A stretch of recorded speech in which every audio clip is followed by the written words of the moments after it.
Je crois que les Finistériens ont beaucoup de chance d'avoir un service public de proximité. Je crois qu'aujourd'hui, en fonction de ce que je peux rencontrer, parce que je ne peux parler que de mon expérience, je crois ils pourraient être en mesure de dire qu'ils ont une réponse à leurs questions. Dans le cas du RSA, c'est vrai que ça peut être très particulier. On va recevoir quelqu'un qui actuellement est sans emploi.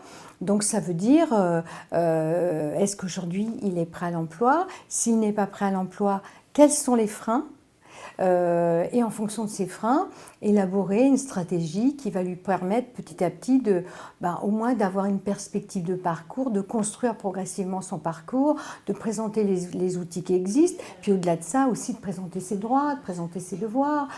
Quand on regarde comment fonctionne une entreprise et quand on regarde comment nous fonctionnons au sein du Conseil général avec notre cadre de fonctionnement, nos obligations, les comptes que nous avons à rendre, eh bien, on s'aperçoit qu'on est quand même sur des fonctions qui demandent un investissement énorme, mais une grande motivation et puis peut-être un peu de passion, parce que ce sont des métiers quand même extrêmement passionnants. Dès l'instant où l'on touche à l'humain, on en rencontre des gens, c'est toujours très très enrichissant.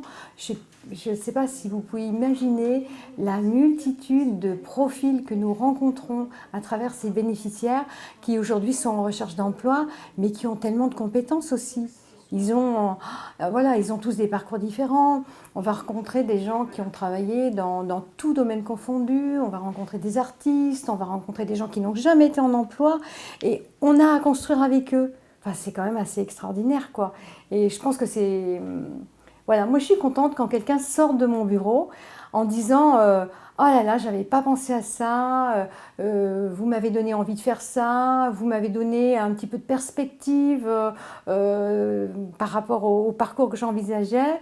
Je trouve que c'est à la fois sans doute valorisant pour la personne et enrichissant pour nous. Vraiment, hein. Moi je suis un petit peu la plaque tournante, quoi. Donc, je vais orienter vers Pôle emploi, je vais orienter vers une structure qui va accompagner dans les démarches de recherche d'emploi. Je vais orienter vers une structure qui va, par exemple, dans le cas d'une personne qui est handicapée, mais qui va l'aider à construire son parcours, son projet. Je vais orienter vers une structure qui, si la personne est artiste, va l'aider soit à valider son projet, soit à l'invalider. Parce qu'il y a aussi, quelquefois, des parcours où les projets, il vaut mieux les invalider et reconstruire autre chose. Donc, en fait, voilà, c'est tout ça. Et ce qui est important aussi, c'est que les gens, les personnes, on ne les lâche pas là, tout de suite, à la sortie de l'entretien. On ne va pas les revoir. Mais les structures vers lesquelles on les aura orientées, eh bien, on a des comités techniques avec ces structures, tous les 3 mois. Et on reprend tous les éléments du parcours, on voit si la personne avance. C'est extrêmement intéressant, quoi, parce qu'à travers ces structures, on voit aussi l'évolution des parcours des personnes.